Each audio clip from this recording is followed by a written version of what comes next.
3 hari. K2-nya sama magnesiumnya kakak konsumsi per hari. Ini untuk mencegah terjadinya hiperkalsium. Ada K2 minimal 100 mikrogram yang kakak konsumsi tiap hari. Kemudian magnesiumnya kalau kakak perempuan minimal 350 mg, kalau kakak laki-laki minimal 400 mg. Caranya seperti itu ya kakak, Alpha Real. Jadi jangan digabungin vitamin D3 K2. Ada vitamin D3 sendiri, K2 sendiri tuh ada. Probiotik Naturbel aman kak, buat sejauh ini aman semua sih kak. Teman-teman gastritis asam lambung belum ada yang mengeluhkan ada efek samping, kecuali teman-teman yang SIBO. Teman-teman SIBO itu kan nggak boleh minum probiotik kan, jadi kalau kalian konsumsi probiotik ya langsung kayak kembung gitu kak. Dom, sinusitis bagaimana solusinya? Turunkan peradangan kak. Di dalam functional medicine nggak ada ini obat untuk sinusitis ya, nggak ada kakak. Kita nggak ada. Sinusitis itu terkait sama peradangan di tempat lain. Misalnya tuh kakak ada alergi, kemudian kakak kekurangan level vitamin D3, pola makan kakak kurang bagus, itu yang perlu diperbaiki. Kalau misalnya kakak obesitas, turunin berat badannya. Kemudian kalau kakak saat ini belum konsumsi vitamin D3, K2, magnesium, zinc, konsumsi itu. Probiotik, konsumsi itu gitu. Kemudian jauhkan dari hal-hal yang dapat merangsang terjadinya alergi gitu ya kak. Kalau sinusitis, begitu cara penyembuhannya. Kita nggak punya obat yang tek, ini buat sinusitis ya, nggak. Tapi yang kita kontrol adalah peradangan di sekeliling kakak yang bisa menurunkan tingkat peradangan sinusitisnya, gitu. GERD sangat sering naik ke kerongkongan biar otot esfagusnya klepnya kuat, nutup lagi pakai apa dong? Betaine ACL atau cuka apel sebelum makan. Cuka apel sebelum makan wajib dikonsumsi dengan air putih ya. Aku bilang atau, nggak harus dua-duanya, jadi atau. Kakak Yongga nyamannya yang mana? Kalau nyaman cuka apel ya monggo, kalau nyaman betaine ACL monggo. Kemudian vitamin D3 minimal 10.000 IU, kemudian magnesium, probiotik, dan enzim. Itu yang aku wajibkan untuk teman-teman GERD, walaupun kadang-kadang aku bisa ngasihnya tuh lebih banyak. Ada vitamin B kompleks di situ, terus kalau ada tanda-tanda kakak kekurangan potasium, aku bisa ngasih potasium, tapi yang wajib itu. Ya kak, tapi sebelum minum cuka apel, pastikan dulu kalau nggak ada nyeri ulu hati perut perih ya. Cuka apelnya gimana? Cuka apelnya gimana? Maksudnya gimana kakak? Cuka apel itu ya kakak konsumsi dicampur sama air sebelum makan ya. Dom, zinc bagus diminumnya kapan? Sebelum makan, biar penyerapannya bagus, nggak mual. Nah, tapi teman-teman yang konsumsi zinc sebelum makan kadang-kadang bisa mual gitu. Tapi zinc itu bagusnya tuh penyerapannya sebelum makan.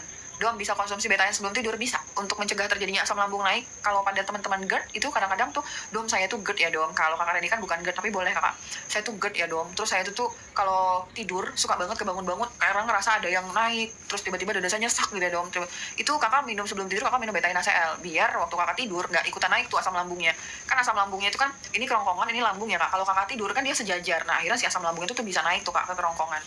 Jadi biar kakak tidurnya lebih nyaman, untuk teman-teman yang GERD, memang aku menyarankan sebelum tidur coba minum betaine ACL atau cuka apel, nggak ada masalah. Aku batu empedu apa aja yang boleh aku konsumsi bu? Untuk teman-teman batu empedu ya, batu empedu itu ada korelasi sama kekurangan asam lambung.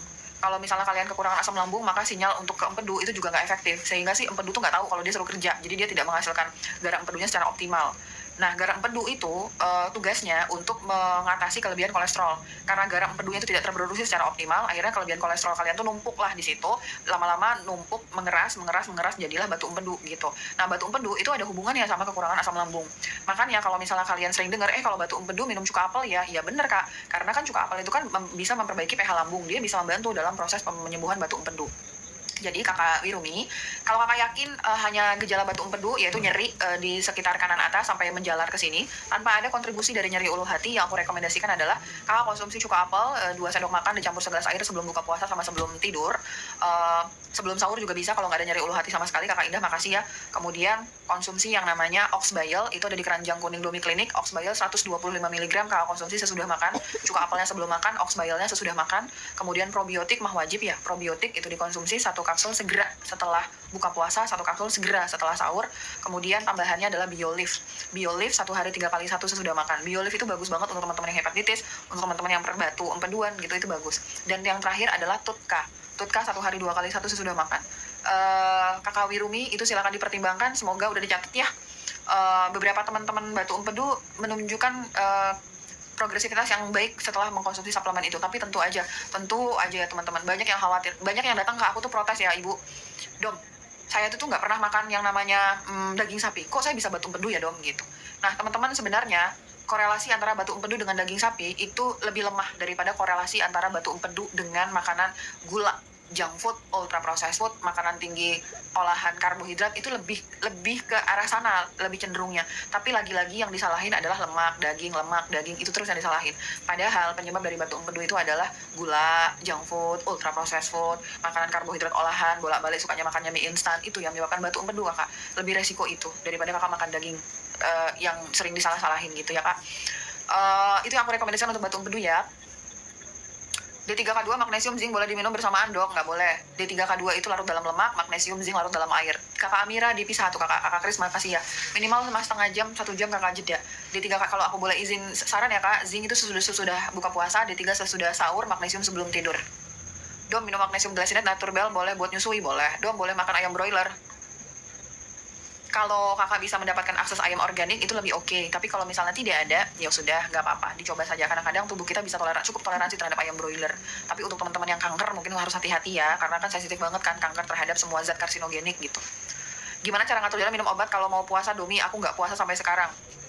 Ya kak, sebenarnya itu ya kan puasa sama nggak puasa itu kan sama aja sih kak. Ada yang obat sebelum makan, obat sesudah makan, obat, jadi itu sebenarnya itu sama aja, cuman waktunya dibuat beda gitu kakak Cimit. Misalnya obat-obatan ini memang dikonsumsi sesudah makan di hari biasa ya, kakak Cimit bisa konsumsi obat itu sesudah buka puasa atau sesudah sahur gitu. Sebenarnya tuh nggak jauh beda sih kakak Cimit ya. Apa benar dok vitamin D dalam darah bisa naik turun? Oh tentu jelas ya kak, bisa naik turun. Kak, aku cerita sebentar ya. Aku pernah punya pasien, dia adalah kepala cabang dari bank BUMN besar ya di Lampung. Jadi itu beliau itu memiliki faktor resiko stres kerja yang tinggi banget gitu kan, tinggi setinggi-tingginya gitu.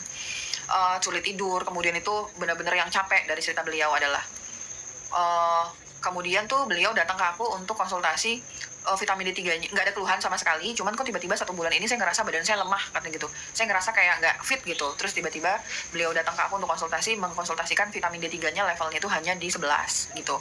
Kemudian aku memberikan saran untuk perbaiki faktor resiko stresnya, karena faktor resiko stres itu sering tidak kita sadari. Teman-teman ya, stres, kekurangan istirahat itu merupakan faktor yang dapat membuat kita mengalami kekurangan vitamin D3. Kita nggak sadar gitu. Nah, singkat ceritanya adalah beliau melakukan rekomendasi aku mengkonsumsi vitamin D3 20.000 IU, kemudian magnesium sama zinc. 6 bulan kemudian datang dengan kaget-kaget, Dom, ini hasil lab saya 122, Dom. Malam Kak Obet, ini bahaya nih Dom, ini toksik gitu ya. Nah, dari sisi aku adalah, Bu, ibu ini belum toksik terhadap vitamin D3K2 yang pertama. Karena ibu masih ada faktor resiko, jadi tetap dikonsumsi vitamin D3-nya ya gitu. Jadi walaupun nilainya 122 saat itu, aku tetap menganjurkan pasien untuk konsumsi vitamin D3 10.000 IU per 2 hari. Kenapa? Karena ibu masih ada faktor resiko. Kalau misalnya ibu langsung melepaskan konsumsi vitamin D3 karena ibu ngerasa khawatir, padahal ibu masih punya faktor resiko dari sisi pekerjaan yang gak bisa ibu kontrol, nanti vitamin D3 ibu pasti akan turun lagi gitu. Ternyata saat itu pasiennya itu tuh lebih takut sama isu yang bilang bahwa toksik vitamin D3 ketinggian keracunan itu bisa ngakibatin batu ginjal. Akhirnya tanpa sepengetahuan aku, ibu ini memberhentikan konsumsi vitamin D3-nya. 6 bulan, belum genap 6 bulan kemudian datang lagi ke aku dengan hasil vitamin D3 yang hanya 9. Dari 122 dalam waktu kurang dari 6 bulan, nggak minum vitamin D3, datang lagi ke aku dengan hasil lab 9. Kenapa? Karena ada faktor resiko, Kak. Kita itu tuh hidup dengan berbagai faktor resiko, tapi kita nggak sadar. Makanya punten mohon izin, ada teman-teman yang kanker bilang, kenapa saya bisa kena kanker? Hidup saya tuh sehat gitu. Kenapa saya bisa kena autoimun? Hidup saya tuh sehat gitu. Karena masih banyak banget faktor resiko yang kita terexposure sama faktor resiko itu, tapi kita itu tuh nggak sadar kalau itu faktor resiko. Makanya ada dokter tuh yang membuat VT mengenai kalimatnya itu kurang lebih begini. Kalau kamu sehat walafiat, kamu nggak ada keluhan apapun, kamu masih muda, kamu nggak perlu minum vitamin. Minum vitamin itu sama aja nganggap diri kamu tuh lemah. Aku nggak setuju ya kak dengan itu, karena kita itu punya faktor resiko yang nggak tahu itu apa. Kakak kurang tidur, kakak setiap hari kesel gitu ya kak, kesel sama teman kantor gitu ya kak. Kalau kakak kesel, emosi, itu tuh saraf simpatis kakak itu kerja terus-terusan loh kak, tanpa kakak sadarin. Nah, saraf simpatis itu akan kerja, parasimpatisnya itu tuh akan melemah. Nah, kalau ini terjadi, lama-lama kakak bisa terus-terusan mengeluarkan hormon kortisol terus-terusan. Nanti lama-lama kadar vitamin D kakak tuh bisa rendah gitu. Jadi, alangkah banyak faktor resiko di sehari-hari kita, tapi kita itu nggak sadar kak. Bahkan makanan yang kita makan 1 hari 3 kali itu bisa menyebabkan faktor resiko yang menyebabkan kita kekurangan vitamin. Makasih kakak Obet ya. Ingat ya kakak, ada nutrisi sama anti nutrisi. Nutrisi itu seperti kakak pola makannya oke, kemudian kakak olahraga, kemudian kakak intermittent fasting, kakak manajemen stres kelola itu yang baik, itu nutrisi. Nah, ada lagi anti nutrisi. Anti nutrisi itu misalnya kakak makan junk food, makan gula, ultra processed food, kakak kurang tidur, kakak stres, kemudian kakak kelelahan kronik, itu anti nutrisi. Nah, si anti nutrisi ini akan ngeblok kemampuan tubuh kakak untuk menyerap suplemen. Contoh, kakak ngerasa makan cukup oke dong. Saya tuh bukan tipe orang yang suka makan junk food tiap hari. Tapi ada faktor anti nutrisi yang masih ada, yaitu kakak kurang tidur, sama aja. Nanti lama-lama bisa beresiko menimbulkan kakak kekurangan vitamin. Sehingga kak, ada banyak sekali di sekeliling kita itu faktor resiko tapi nggak kita sadar. Makasih kakak Heris ya untuk apresiasinya ya. Jadi saran aku adalah kak, kalau kakak berkenan, silakan kakak. Aku nggak mau wajibkan kakak minum zinc, aku nggak mau wajibkan kakak minum probiotik, aku nggak mau wajibkan kakak minum vitamin B kompleks. Yang aku semi wajibkan adalah hanya vitamin D3, K2, dan magnesium, itu aja.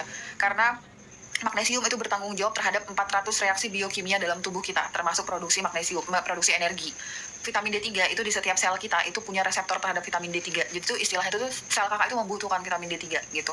Jadi silahkan dikonsumsi untuk investasi kakak di jangka depan gitu ya. 10-20 tahun kemudian kakak nggak bisa ngebuat waktu itu balik lagi. Seandainya saya minum vitamin D3 mungkin saya bisa lebih baik daripada hari ini gitu. Percayalah kak, itu investasi kakak. Kalau kakak takut isu minum vitamin D3 bisa buat batu ginjal, pastikan saja kakak minum vitamin D3-nya bersama dengan K2 dan magnesium, dan kakak memenuhi kebutuhan cairan kakak 40 ml kali kilogram berat badan. Pastikan saja itu ya kak. Karena tuh tanpa kakak sadari, kakak vitamin D3 dan magnesium itu melindungi tubuh kakak dari berbagai faktor resiko, dari berbagai radikal bebas yang ada di sekeliling kita gitu ya kak. Silakan untuk dipertimbangkan ya kak. Kakak Mami ya, dok saya konsumsi magnesium glycinate kok rasanya jantung berdebar. Oke baik. Teman-teman ya, aku mengakui bahwa ada teman-teman yang sangat sensitif ketika konsumsi entah itu magnesium, entah itu konsumsi vitamin D3, kemudian timbul jantung berdebar. Tapi mohon izin untuk sebelum kakak menyimpulkan kalau misalnya rasa jantung berdebar ini benar-benar karena magnesium, kakak melakukan koreksi. Ketika ada hal aneh dalam tubuh kita, yang kita koreksi pertama kali adalah pola makannya gitu. Di bulan puasa ini banyak banget chat yang masuk, ratusan chat yang masuk, dong saya habis minum vitamin D3 kok saya kelengan ya, kok saya berdebar ya. Kemudian tuh sama admin, kan aku ada admin ya, terus dibantulah untuk mencari tahu apakah benar karena vitamin D3-nya, karena oh iya dong semalam saya kurang tidur, terus saya kayaknya sahuran itu males, saya cuma makan karbo doang dom gitu. Jadi itu tuh setiap ada yang aneh dalam tubuh kakak, yang kakak koreksi pertama kali adalah pola makan kakak udah bagus apa belum. Yang kedua adalah bagaimana waktu istirahat kakak udah cukup tidur apa belum, kebutuhan air putihnya udah bener apa belum gitu. Kalau misalnya kakak udah memastikan aman dong pola makan saya oke, saya nggak makan yang aneh-aneh waktu buka puasa, saya tidurnya oke, cukup, baru kakak memikirkan oh ini pasti karena suplemen gitu. Tapi jangan terburu-buru. Kalau misalnya kakak udah mastiin iya kok dom ini cuma karena suplemen, oke. Kalau abis minum magnesium kakak jadinya itu ngerasa berdebar-debar, tunda dulu minum magnesiumnya sampai berdebarnya hilang, kemudian konsumsi magnesiumnya lagi dengan dosis yang paling kecil. Misalnya kan kalau perempuan 350 mg, kalau kalian pakai yang merek Solaray berarti kan harus 4 kapsul kan, kakak bisa konsumsi 1 kapsul dulu, nanti lihat evaluasi, udah berdebarnya udah hilang apa belum, oh iya dong berdebarnya udah hilang, oke naikin jadi 2 kapsul, nanti naikin lagi di 3 kapsul gitu. Jadi itu tuh begitu ya kakak bisa untuk melakukan upaya mengenali diri kakak dulu. Setelah kakak kenali diri kakak dengan baik, kakak nanti bisa tahu, oh ini bukan karena suplemennya, oh ini bener karena suplemennya, oke saya turunin lah gitu. Kakak bisa melakukan berbagai seni terhadap diri kakak ya. Dom, GERD, darah rendah terus-terusan, BB susah naik, apa itu adrenal fatigue atau leaky gut? Bisa jadi kakak. Kak, adrenal fatigue itu merupakan bagian variasi klinik dari leaky gut ya. Jadi adrenal fatigue itu masuk dalam keluarganya leaky gut gitu. Tanda dari empat tanda leaky gut. Yang pertama teman-teman, satu adalah gangguan pencernaan yang nggak selesai-selesai. Misalnya kalian punya GERD, gastritis udah bertahun-tahun nggak kelar-kelar ya kak, itu satu gangguan pencernaan. Yang kedua reaksi alergi. Reaksi alergi itu misalnya kakak tiba-tiba dulu GERD, sekarang kakak punya konjungtivitis alergi, kakak mata kakak berair, kakak suka punya rinitis, kemudian kakak ada bronkitis, suka batuk-batuk, kemudian kakak gampang flu, ada eksim tiba-tiba ya kak, kemudian ada kakak punya intoleransi terhadap makanan. Dulu saya makan telur nggak kenapa-napa, sekarang saya makan telur gatal banget dong gitu. Itu adalah tanda alergi. Kemudian yang ketiga adalah tanda peradangan. Misalnya tuh kakak jadi mudah demam, badan kakak sakit semua, kemudian badan kakak ngilu-ngilu, gampang meriang, itu tanda peradangan. Yang keempat adalah gangguan sistem lainnya. Misalnya kakak jadi sulit tidur, kemudian kakak gangguan siklus menstruasi untuk yang perempuan, untuk laki-laki jadi berkurang keinginan untuk bereproduksi, kemudian itu rambutnya rontok, berat badan kakak turun drastis atau menjadi obesitas gitu. Itu adalah tanda-tanda dari leaky gut kakak. Nah, kakak silakan pelajari di video aku tentang bagaimana sih untuk mengatasi leaky gut. Sebenarnya leaky gut itu pada prinsipnya adalah usus kakak tuh lagi ngamuk, dia udah lelah tapi kakak terus kasih makanan dan melakukan kegiatan yang buat dia tuh capek gitu loh kak. Jadi tuh kayak cewek yang lagi ngambek gitu si leaky gut itu ya kak. Leaky gut itu musuh utamanya adalah tepung. Segala tepung dan olahannya tuh kakak stop. Musuh utama leaky gut itu tepung, junk food, ultra processed food, rokok, itu kakak jauh-jauhin. Stres itu jauh-jauhin tuh. Nah, senangnya leaky gut itu satu, dia senangnya sama protein, sama lemak, vitamin D3, probiotik, dia senangnya sama magnesium, zinc, karnosan. Jadi kalau misalnya kakak mengalami itu, kakak fokus untuk memperbaiki pola makannya, istirahatlah, olahragalah, berpuasalah. Kemudian kakak konsumsi makanan-makanan, suplemen-suplemen yang memang membantu leaky gut. Sebenarnya pada dasarnya itu ya kak. Cuman karena leaky gut itu di Indonesia itu belum diakui secara nasional sebagai diagnosis penyakit, makanya tuh banyak banget teman-teman yang saya itu sakit loh dong, tapi kok saya periksa kemana-mana saya itu tuh normal ya gitu. Saya bahkan udah periksa ke dokter khusus untuk autoimun, dilakukan pemeriksaan autoimun, saya normal, tapi saya tuh yakin saya tuh sakit. Nah jangan-jangan tuh leaky gut. Jadi memang ada daerah abu-abu ya, yang pasien tuh ngerasa yakin banget dirinya sakit, tapi secara laboratorium itu normal. Hati-hati itu leaky gut. Leaky gut kalau kelama-lamaan nanti lama-lama kakak bisa jadi autoimun gitu. Biasanya tuh banyak banget teman-teman yang leaky gutnya nggak ketahuan, tiba-tiba jeder udah autoimun aja. Minum glukosamin sama magnesium boleh dong, boleh. Untuk hipertensi magnesiumnya berapa miligram? Magnesium hipertensi glycinate minimal 500 miligram. Jawab pertanyaanku. Kak Heris pertanyaannya apa ya? Aku kayaknya terlewat deh, Kak. Saya sempat beli yang 500, gimana tuh dok? Apa saya harus ganti? Kakak beli apa? Solare magnesium 4 kapsul dom, 1 kapsul masih Solare magnesium 4 kapsul ya dom. Iya, Solare itu 4 kapsul setara dengan 350 mg. Berarti kalau 1 kapsul ya kakak masih rendah banget. Masih berapa tuh kak? 87,5 mg ya kakak 1 kapsul. Ya memang belum cukup oke untuk mengobati kakak. Konsumsi steroid belasan tahun pasien SL wajib minum kalsium juga dom. Kok gitu kakak Borek? Aku boleh tanya nggak? Kenapa kakak bisa berpikir seperti itu? Kakak Haris aku nggak ketemu pertanyaan kakak mana ya? Terlewat. Lah katanya pertanyaan kakak Haris aku nggak nemu pertanyaannya, boleh diulang lagi. Kakak Borek boleh nggak sih aku makasih dok infonya sama-sama. Kak aku penasaran loh kak, mungkin ini banyak teman-teman yang kayak dom katanya kalau orang hipertensi nggak boleh konsumsi D3K2. Terus aku tertarik, kenapa ya kak, kok kakak bisa berpikir seperti itu gitu. Jadi tuh aku ingin mengetahui apa aja sih isu yang ada di masyarakat ini gitu. Jadi nanti bisa aku bantu tuh. Kakak Borek, kenapa kakak berpikir kalau minum steroid bertahun-tahun harus minum kalsium? Aku mau nanya, magnesium yang membantu pencernaan juga apa dok?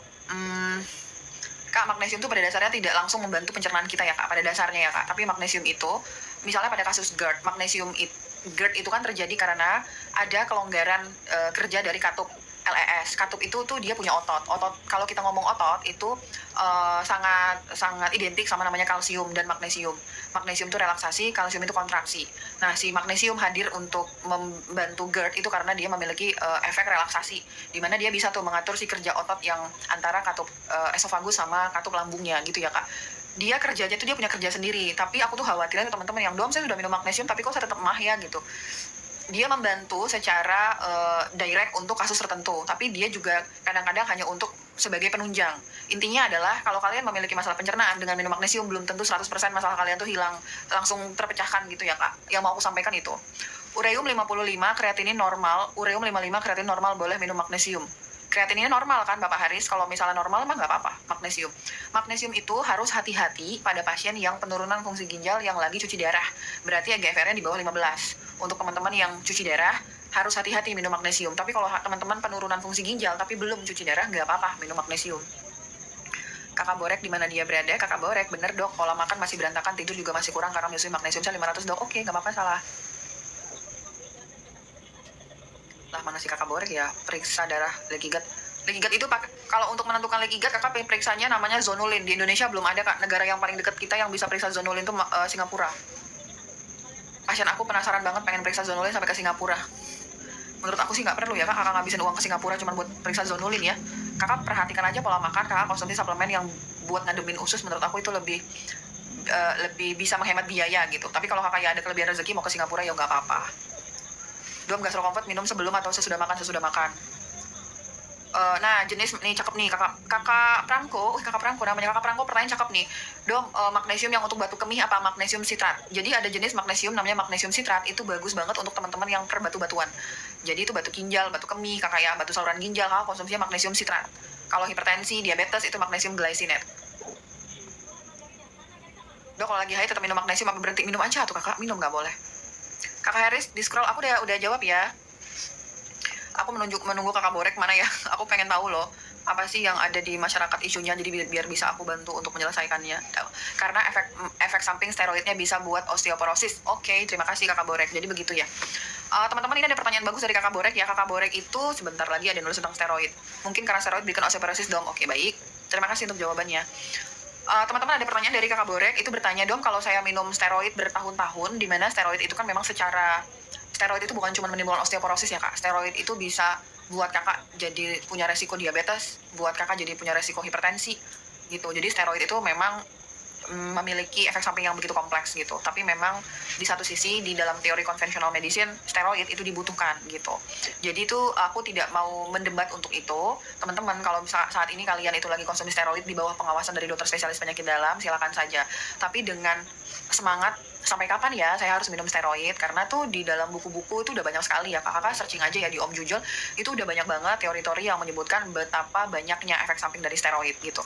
Jadi itu saat ini kalau kakak lagi dalam pengobatan ya silahkan dikonsumsi, tapi dengan semangat, dengan spirit bahwa pada suatu hari endingnya saya harus berhenti nih dong dari steroid gitu. Oke, steroid dapat menimbulkan osteoporosis, itu benar.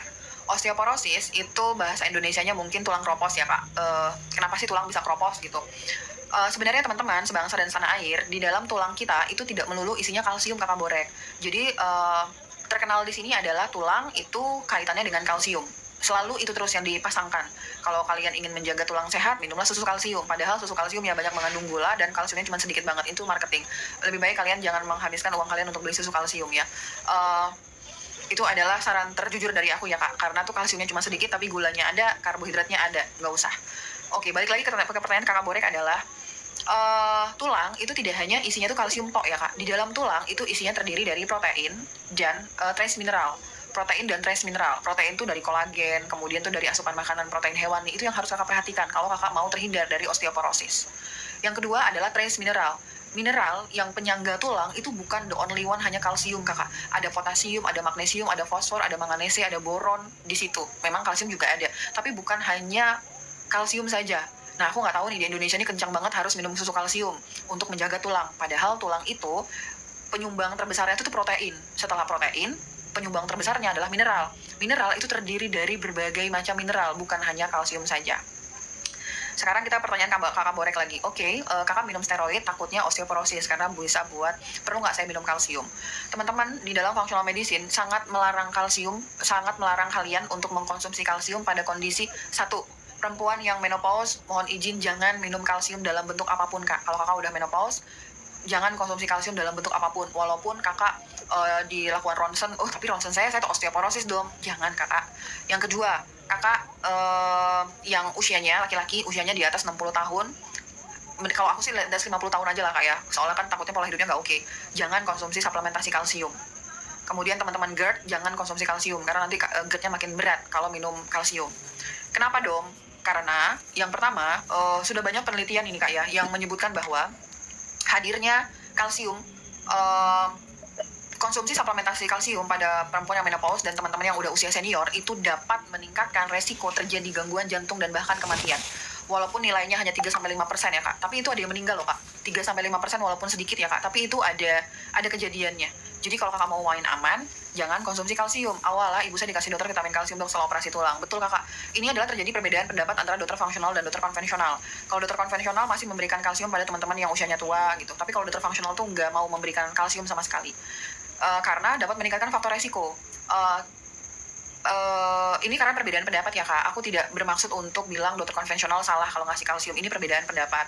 Jadi itu tidak untuk menyalahkan, tapi silahkan kakak untuk mempelajarinya. Kalau kakak penasaran, kakak cari aja jurnal yang menyebutkan bahwa hubungan antara pemberian suplementasi kalsium pada wanita tua dan pria tua, kok wanita tua, dan pada usia senja itu dapat meningkatkan resiko dari gangguan jantung dan kematian. Itu yang pertama ya kak. Jadi gimana dom? Ibu saya mah habis patah tulang dom. Kemudian saya ini minum steroid nih dom. Ini tulang saya sudah aneh nih rasanya nih, osteoporosis nih dom. Jadi saya harus ngapain gitu. Nah, betul kakak Arkan. Kalau misalnya saat ini qadarullahnya kakak dalam kondisi membutuhkan kalsium, tapi kakak nggak bisa konsumsi kalsium, kakak bisa konsumsi D3K2 dan magnesium. D3K2 dan magnesium adalah suplemen yang mengontrol level kalsium dalam tubuh kita. Aku ulangin ya kak. Vitamin D3K2 dan magnesium itu mengontrol kalsium dalam tubuh kita. Kalau misalnya kalsium dalam darah kakak itu ketinggian, kakak itu pasti kekurangan magnesium dan kekurangan vitamin D3. Kalsium dalam darah kakak ketinggian, itu berarti kakak kekurangan dari magnesium. Kalsium itu dia normalnya di tulang ya gengs. Jadi tuh kalau misalnya kakak kalsium ada di dalam darah, artinya kakak kekurangan magnesium dan kekurangan vitamin D3.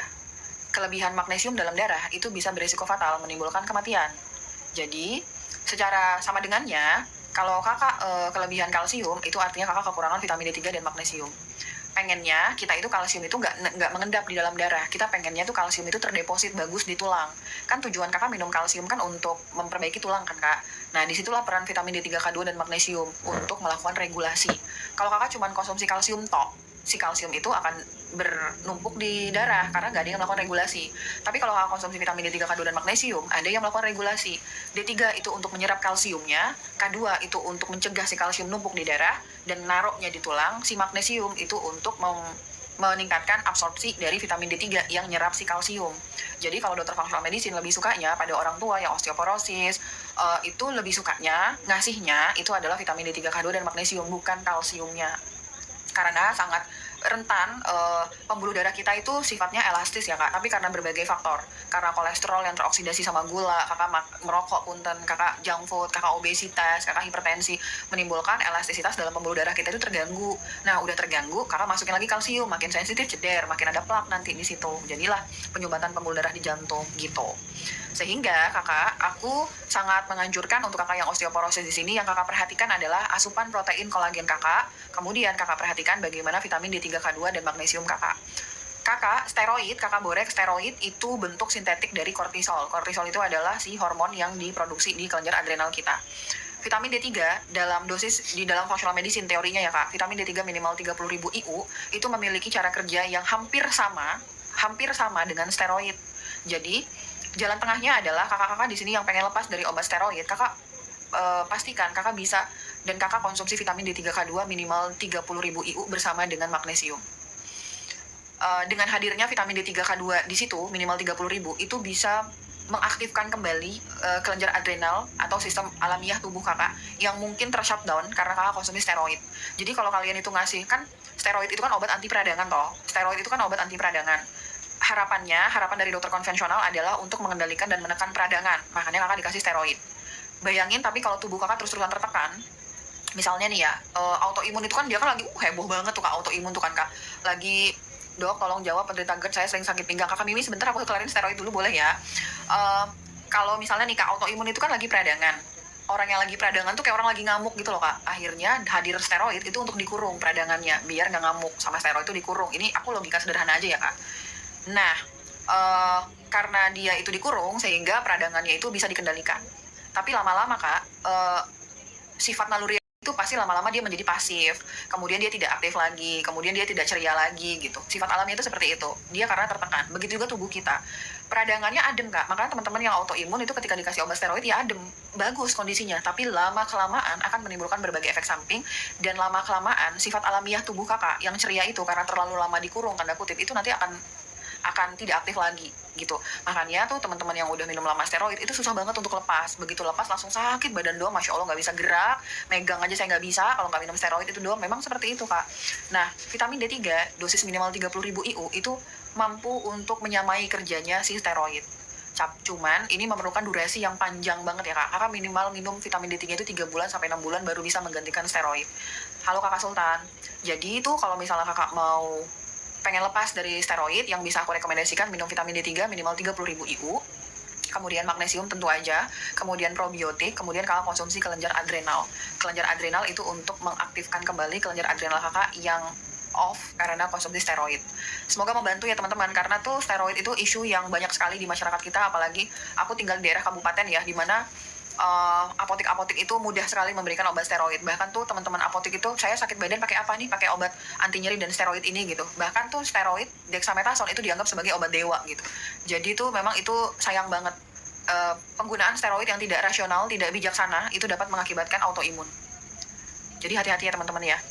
Radang tenggorokan panas perih dong. Lah kok begitu, radang tenggorokan panas perih? Ini faringnya, kakak radang tenggorokan karena faringnya atau karena radang tenggorokan LPR nih kakak Sultan nih? Apa jangan-jangan puasa makan gorengan nih? Kakak Mimi tadi mana kakak Mimi ya? Aku janji nih kakak Mimi. Dok, tolong jawab penderita GERD, saya sering sakit pinggang. Kak, kalau kakak sakit pinggangnya udah sangat mengganggu, semengganggu-mengganggunya, kakak mohon izin, kakak coba tanya dulu ke dokter urologinya mungkin, dokter penyakit dalam mungkin, dok, kira-kira saya gimana ya dok, kok saya sakit pinggang ya dok, gitu. Dicari tahu apakah memang ini karena GERD murni atau ada kontribusi, jangan-jangan memang kakak udah ada penyumbatan di saluran ginjal kakak, gitu. Dari sisi aku adalah Kalau yang berkaitan dengan batu-batu ginjal atau penyumbatan di ginjal, probiotik, magnesium sitrat, sama vitamin D3K2. Kakak Mimi silakan untuk mempertimbangkan itu ya. Dom, sulit tidur karena kurang magnesium, bisa jadi kurang magnesium, bisa jadi karena kurang vitamin D3, tapi aku nggak bisa menjamin kalau kalian konsumsi vitamin D3 dan magnesium udah pasti bisa tidur, nggak bisa menjamin ya teman-teman, nggak berani jamin, karena bisa saja tidak bisa tidur kalian tuh disebabkan karena hormon melatonin kalian udah kurang banget, atau kalau pencernaan kalian udah kacau balau. Kalau pencernaan yang nggak oke itu bisa sulit tidur loh gitu. Jadi kalau mau coba minum vitamin D3, K2, magnesium silahkan, tapi aku nggak bisa menjamin, karena tidur itu juga kompleks peristiwanya. Kakak Hartono, dok, badan rasanya sering ketusuk-tusuk, pindah kaki, paha, tangan, lengan, apakah leaky gut? Belum tentu leaky gut, bisa juga fibromialgia, itu juga bisa. Fibromialgia karena kekurangan dari vitamin D3, manganese, sama magnesium, itu juga bisa, Kakak Hartono. Jadi itu tidak semua hal yang sulit untuk diobati itu otomatis menjadi leaky gut, tapi memang kita harus lebih aware terhadap diagnosis leaky gut karena banyak sekali teman-teman yang nggak sadar gitu. Memang benar sering ketusuk-tusuk, pindah kaki, paha, tangan, lengan, sakit, itu memang benar. Kadang-kadang ini adalah dimensi dari leaky gut, tapi tidak harus. Kakak harus punya gejala yang lebih kompleks lain. Misalnya tanda peradangannya udah benar sering ketusuk-tusuk, pindah, tapi kakak ada tanda alergi nggak, kakak ada tanda gangguan pencernaan nggak, kakak ada gangguan di sistem lainnya nggak, misalnya kakak terganggu sistem reproduksinya, terganggu tidurnya gitu. Kalau iya dong, saya empat-empatnya punya, nah baru leaky gut gitu. Dok, untuk tahu kena autoimun apa enggak, gimana? Kakak ada pemeriksaan namanya anates, profile untuk memeriksa autoimun. Dok, kalau minum D3 kalsium 95, magnesium boleh domi untuk patah tulang. Kalsium 95 itu isinya apa ya, Kak? Kalsium selama kakak bukan usia tua boleh. Kak, aku tidak menolak kalsium ya, tapi kalau misalnya kakak itu usia muda, ibu menyusui, ibu hamil, kemudian hipotiroid yang memang membutuhkan magnesium ya nggak apa-apa, kalsium ya nggak apa-apa. Yang aku larang tuh cuma pada teman GERD, teman menopause, sama kakak yang laki-laki di atas 50 tahun. Propanolol steroid bukan, kakak itu beta blocker, bukan kakak. Untuk penderita leaky gut, gimana cara pola makan, puasa atau jam tertentu? Kak, sebenarnya ya kak, di dalam functional medicine itu ada dua banyak diet, tapi ada dua yang terkenal. Satu adalah diet keto, kemudian dua adalah diet karnivora. Diet keto sama diet karnivora. Diet karnivora itu kakak hanya makan protein hewani saja. Kalau diet keto kakak masih bisa makan fiber, berarti protein hewani, lemak, dan serat. Nah, kakak yang autoimun dengan gangguan pencernaan, apapun diagnosisnya, autoimun, gangguan pencernaan, apapun diagnosis dari kakak, yang kakak lakukan adalah diet karnivora. Autoimun dengan gangguan pencernaan, diet karnivora.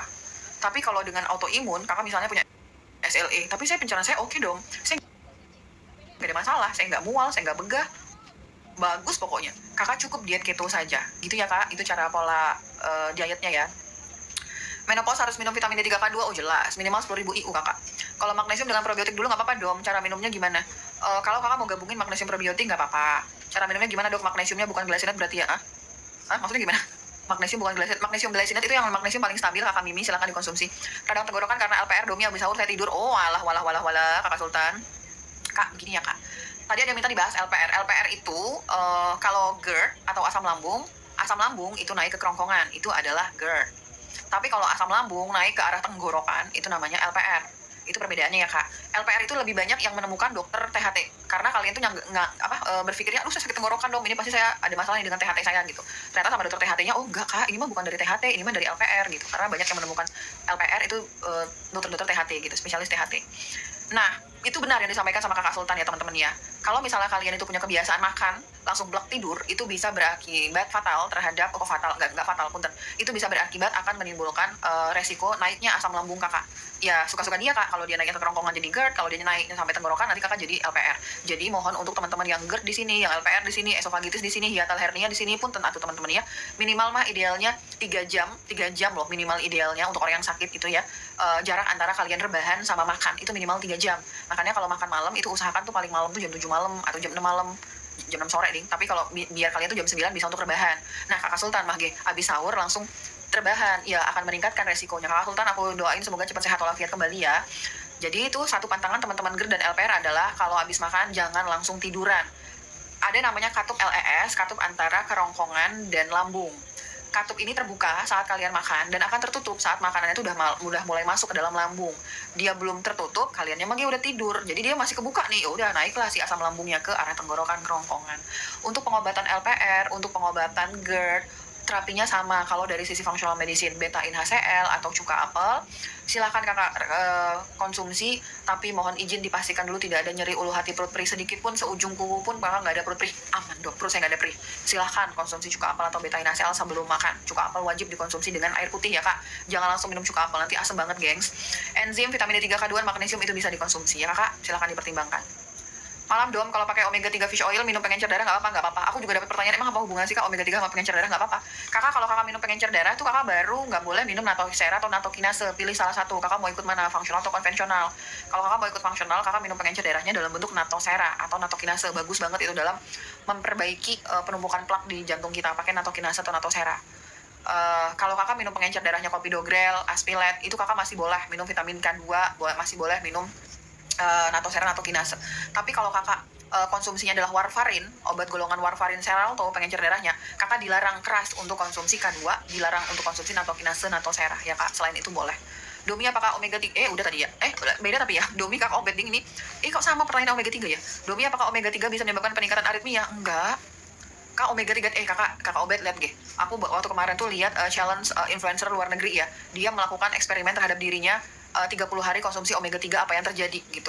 Dari review itu setelah dia minum omega 3, dia tuh ngerasa badan-badannya itu tuh yang kesannya kayak pegel peradangan tuh berkurang kak. Karena omega 3 itu bisa untuk menurunkan peradangan gitu. Nggak nyebabin aritmia lah kak. Enggak. Kaki Bapak Haji Cahyo, Assalamualaikum Bapak Haji Cahyo. Kaki kebas, semutan, rasa panas di kaki bagaimana? Oke.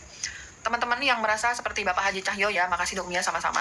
Teman-teman yang merasa keluhan seperti Bapak Haji Cahyo yang ada rasa kesemutan kebas, kesemutan dan kebas itu ada masalah sama sistem persarafan kalian ya, neuropati namanya. Ada beberapa hal yang dapat mengakibatkan kesemutan dan kebas, yaitu karena terkorelasi dengan kekurangannya vitamin B1 dan B12. Apa saja kondisi yang dapat menyebabkan kekurangan vitamin B1 dan B12? Yang pertama, obesitas. Bapak Haji Cahyo, mohon izin dikoreksi apakah Bapak termasuk obesitas, kalau iya turunin berat badannya. Yang kedua, teman-teman yang diabetes. Teman-teman yang diabetes itu resiko kalian kekurangan vitamin B12 dan B1 itu sangat besar. Jadi kalau Bapak Haji Cahyo saat ini obesitas, diabetes, prediabetes, perbaiki diabetes dan prediabetesnya ya Bapak ya. Dengan cara apa Bapak? Jangan makan gula. Udah pasti orang gula darah nggak boleh makan gula. Namanya aja udah gula darah, nggak boleh makan gula ya. Kalau kalian gula darah tapi tetap makan gula, lama sembuhnya. Kemudian apalagi kondisi yang kekurangan vitamin B1 dan B12, GERD. Teman-teman yang GERD itu pada banyak kekurangan vitamin B1 dan B12. Kalau Bapak Haji Cahyo saat ini GERD, silahkan perbaiki GERD-nya. Yang selanjutnya adalah teman-teman yang radang usus, gangguan pencernaan, itu bisa kekurangan vitamin B1 dan B12, kemudian autoimun. Yang aku ingin sampaikan adalah ketika kalian itu mengalami kesemutan, kalian tuh harus bisa mencari tahu kira-kira apa yang buat saya kesemutan. Karena itu yang harus kita perbaiki kak. Kalau kakak minum vitamin B12, kesemutannya berkurang, mungkin bisa. Tapi begitu kakak lepaskan, nanti dia kakak ada lagi gitu. Kita pengen tuh sembuh sampai seakar-akarnya gitu ya kak. Jadi silahkan konsumsi vitamin B1, B12, vitamin D3, K2, magnesium untuk teman-teman yang kesemutan. B1-nya benfotiamin ala ya, itu bagus banget untuk kesemutan. Tapi sambil kalian mengkoreksi, apakah kondisi dasar yang menyebabkan saya kesemutan dom? Nah itu dia jawabannya kakak ya. Bapak Haji Cahyo, semoga bisa menjawab pertanyaan Bapak ya Pak. Kata Domi suruh magnesium sitrat. Tadi saya yang tanya GERD tapi sering sakit pinggang, beli glycinate atau sitrat dok. Oh gitu. Kak, jadi begini, kalau untuk perbatu ginjalan memang magnesium sitrat yang pertama. Tadi pertanyaan kakak Mimi adalah, dom, GERD ada hubungan dengan penyakit ginjal nggak gitu. Nah yang aku berikan masukan ke kakak periksa dulu sama dokter spesialisnya. Memang pinggang kakak ini ada kontribusi dari ginjal atau tidak gitu. Kalau misalnya dari dokter penyakit urologi atau penyakit dalamnya, oh enggak kok kakak Mimi, oke kok kakak nggak ada ginjal kok gitu. Yang kakak beli magnesium glycinate. Atau kakak yakin nih kakak nggak ada masalah dengan infeksi saluran kencing, kakak nggak ada batu ginjal gitu ya, kakak belinya glycinate. Tapi kalau kakak bilang kayaknya iya dom, saya kencingnya juga nggak lancar kali dom gitu, saya kayaknya nih batu nih dom, nah kakak baru beli yang sitrat gitu ya kakak. Jadi itu tuh jenis magnesium terbaik adalah glycinate karena dia sifatnya stabil. Tapi magnesium sitrat itu memiliki peranan penting pada kondisi batu ginjal gitu. Alangkah baiknya kalau kakak Mimi bisa menentukan dulu kakak Mimi ini beneran batu ginjal atau enggak. Kalau misalnya kakak bingung, aduh dom saya bingung, daripada kakak bingung, kakak lebih pilih glycinate aja. Karena glycinate itu penyerapannya lebih bagus daripada sitrat. Dom boleh nggak makan yang digoreng walau minyaknya sedikit buat gastritis? Boleh kak. Nanti tubuh kakak akan ngasain kakak. Kalau abis makan gorengan timbul kembung, berarti kakak belum bisa, jangan makan lagi. Tapi kalau misalnya nggak timbul kembung, berarti kakak cukup toleransi, silahkan. Dom kalau punya GERD dan autoimun benahin mana dulu? Oh keduanya, itu mah dua-duanya. Apa dibarengin suplemennya? kedua-duanya kak, kecuali gastritis itu agak sensitif. Ini kalau GERD ya kak, kalau GERD itu lebih bisa diajak main daripada gastritis gitu. Gastritis mah anak gadis yang lagi puber itu sensitif kakak ya. Gastritis tuh agak ribet karena tuh dia harus makan terus-terusan gitu, padahal pasien autoimun harusnya tuh puasa kan kak. Jadi tuh kadang-kadang tuh sama gastritis tuh kontraindikasi kan keadaannya. Nah kalau untuk GERD sama autoimun kakak bisa tuh kak menggabungkannya. Contohnya adalah seperti ini kakak. Pada GERD itu kan kekurangan vitamin D3, K2 dan magnesium, cakep. Autoimun juga kekurangan vitamin D3, K2 dan magnesium kan.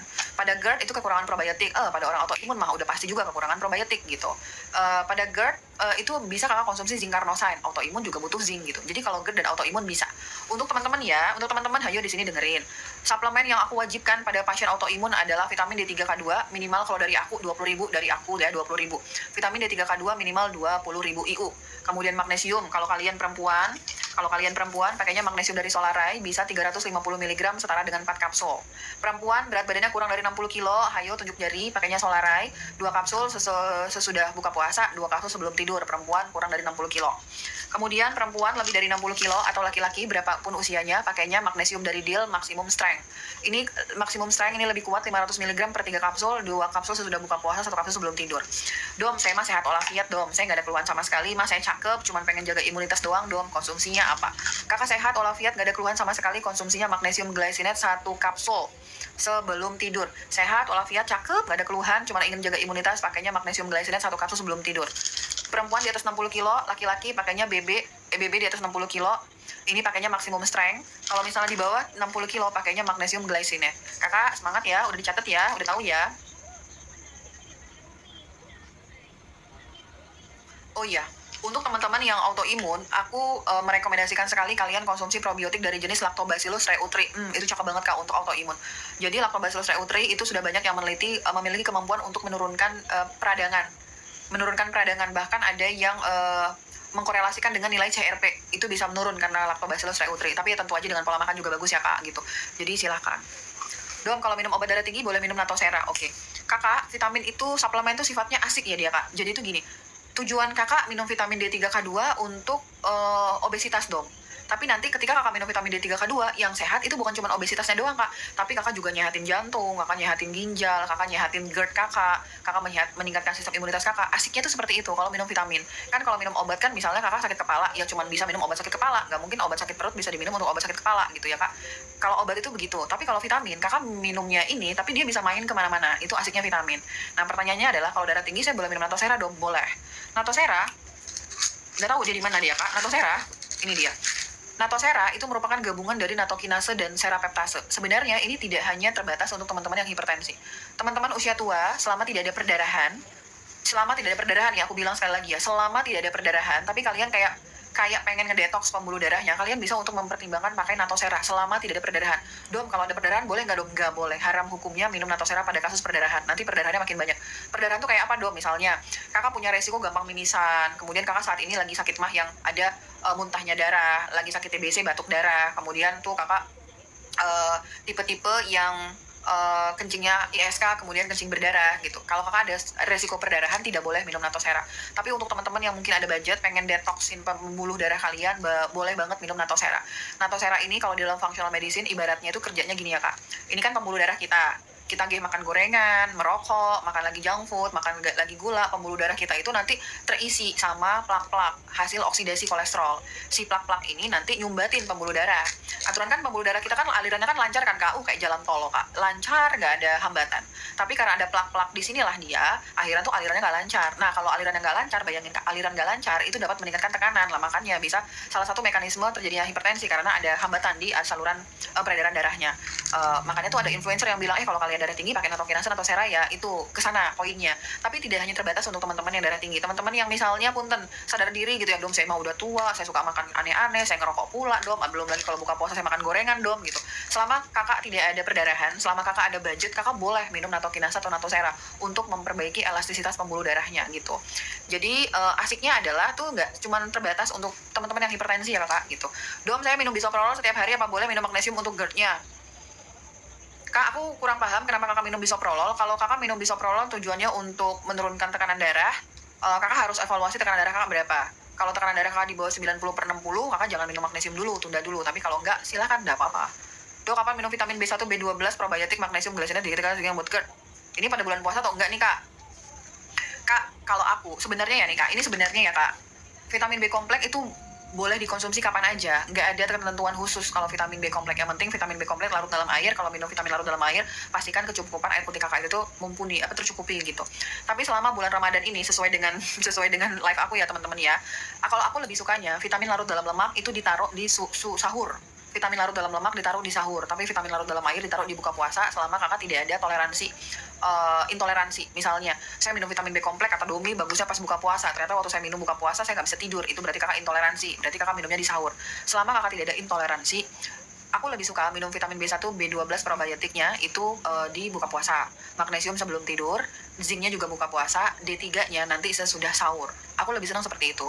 Karena bayangin ya teman-teman, kalau kalian minum vitamin larut dalam lemak di sahur hari, sedangkan pagi hari dan sampai jam 6 sore kita nggak bisa minum, nanti urin kalian bisa pekat. Khawatirnya ini nanti bisa menimbulkan rasa haus lebih cepat, gitu ya kak.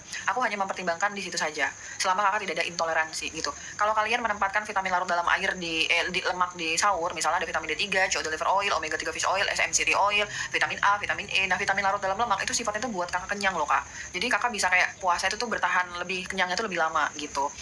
Itu hanya berdasarkan kenyamanan tubuh. Tapi kalau kakak misalnya, tapi saya mah subuh nggak bisa kebangun dom, daripada saya nggak minum suplemen, boleh nggak apa-apa. Sebenarnya tidak ada ketentuan khusus.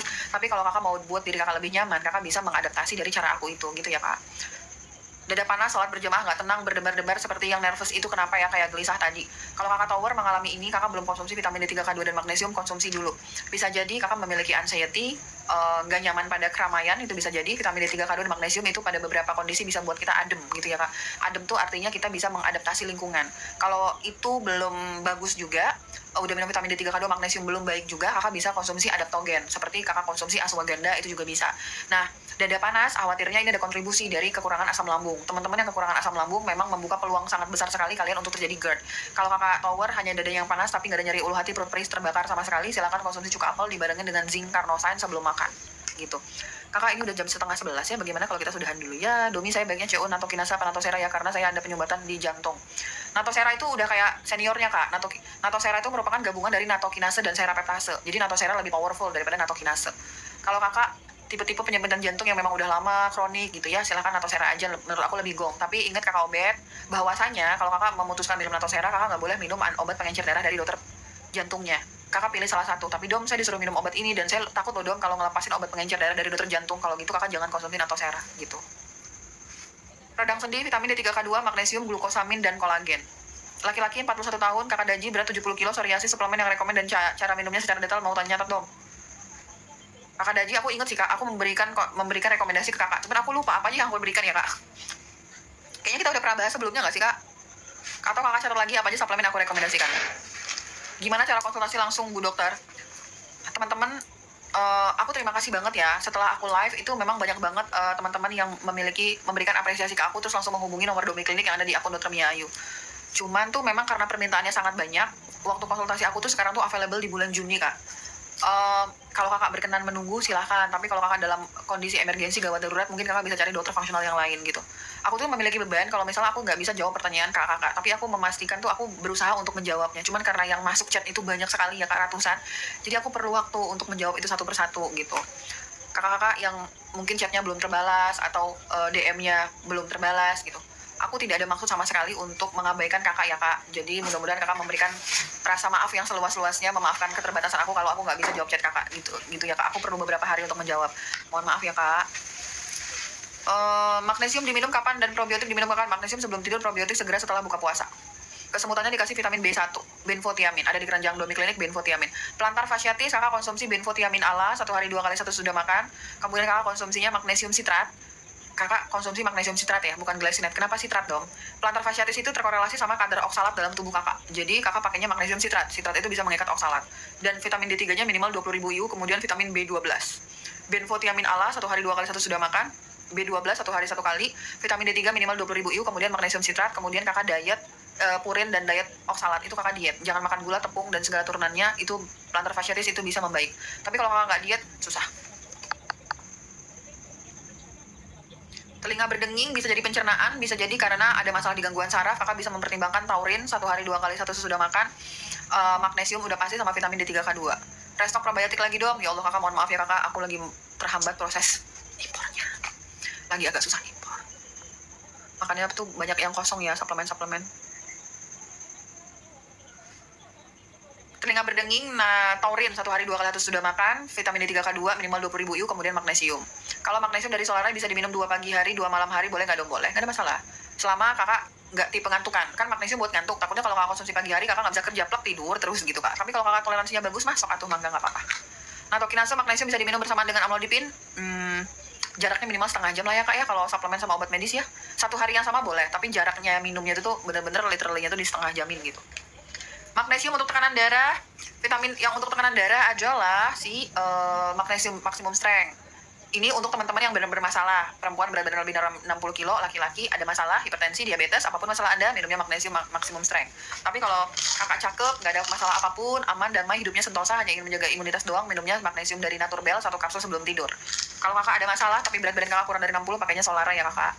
Kemudian untuk vitamin D3, aku punya vitamin D3 dalam bentuk soft gel, dalam bentuk kapsul, tapi yang kapsul lagi habis. Soft gel, silakan kakak konsumsi yang soft gel. Silakan kakak konsumsi soft gel dengan catatan kakak nggak ada alergi kacang. Tapi kalau kakak ada alergi kacang, apa tuh namanya kak? Jangan konsumsi soft gel, konsumsi kapsul. Tapi kalau kakak tanya bagusan mana dong? Kacang apa kapsul? Bagusan soft gel apa kapsul? Bagusan soft gel gitu. Mau nyatet suplemen yang rekomend, alhamdulillah psoriasis berangsur membaik. Apakah masih yang lama ya dok? Iya kakak. Kakak Daji, kakak mah belum 1 bulan kan konsumsi suplemen aku, apa udah 1 bulan sih? Seingat aku belum ya kak 1 bulan mah. Alhamdulillah kakak kalau sudah membaik ya kakak, tapi kak 1 bulan itu masih belum efektif. Minimal 3 bulan kakak konsumsi suplemen untuk psoriasis kemarin. Setelah 3 bulan baru kakak berpikir untuk melepaskannya. Kenapa minimal 3 bulan dok? Yang pertama adalah anak-anak vitamin D3 itu kalian minum hari ini, nanti efek bagusnya itu baru kerasa di minimal 3 minggu kemudian. Magnesium tuh lebih parah lagi. Minum magnesium hari ini, efek bagusnya itu akan terasa 3 bulan kemudian. Zinc carnosine, semua jenis zinc, minumnya hari ini baru kerasa nanti 2 atau 3 bulan kemudian. Jadi suplemen itu baik, tapi lama bener kerjanya kak. Makanya itu tuh kalian baru kerasa hasilnya ketika konsumsi 2 bulan sampai 3 bulan baru kerasa hasilnya. Jadi kakak Daji, alhamdulillah kalau misalnya kakak saat ini sudah perbaikan, tapi menurut aku kakak belum stabil nih. Minimal 3 bulan atau kakak ya konsumsi, semangat kak, gas kan. Teman-teman udah 10:30, mari kita tidur dulu. Aku takut besok aku gak kebangun sahurnya ya. Nanti anak aku ikutan gak sahur dia. Oma sabar menunggu, udah catat melalui Domi Klinik. Oke. Teman-teman yang chat ke Domi Klinik, insya Allah aku balas, tapi mungkin aku perlu waktu ya untuk membalas teman-teman satu persatu ya. Jangan, semoga dikasih kesabaran yang luas sama Allah ya, karena ada yang chat kalau gini jawabnya lama, meninggal dulu baru dijawab ya, nggak kayak gitu kakak, punten kakak ya. Insya Allah aku balas, tapi memang aku perlu waktu kakak ya. Semoga teman-teman yang tidak terbaca pertanyaannya, aku minta maaf, aku nggak ada maksud untuk mengabaikan kakak. Semoga diberikan rasa maaf ya kakak ya. Kita udahan dulu, kita istirahat dulu, besok kita mau sahur, besok aku live lagi. Kalau Ramadan ini aku kalau nggak siang, kalau nggak malam kakak ya. Terima kasih dong, sama-sama Papa Tio, sama-sama teman-teman. Saya wanita 65 tahun, minum magnesium berapa miligram bagusnya dok? Apakah produk dari nyebut merek ibu ya, Mulitea bisa direkomendasi. Baik, Ibu Kai, aku terakhir menjawab pertanyaan Ibu Kai ya, usia 65 tahun belum tidur nih, bahaya nih. Nanti ibunya nggak tidur kalau aku jawab. Ibu Kai, mohon izin, yang pertama adalah aku tidak pernah mencari tahu lebih dalam tentang Muliti itu. Jadi aku tidak tahu ini asli atau tidak. Tapi kalau misalnya aku lihat secara cepat gitu ya, mungkin saja merek ini terindikasi tidak asli, mungkin saja. Karena tuh menurut aku ada beberapa part yang nggak cocok sama teori. Misalnya, sepengetahuan aku vitamin B kompleks itu larut dalam air. Jadi kalau larut dalam air seharusnya bentuknya kalau nggak kapsul, kalau nggak cair, nggak bisa bentuknya soft gel. Tapi brand ini memiliki suplemen yang harusnya bentuknya kapsul tapi kok cair ya gitu. Jadi secara teori itu nggak match gitu. Jadi menurut aku ada indikasi bahwa ini tidak asli.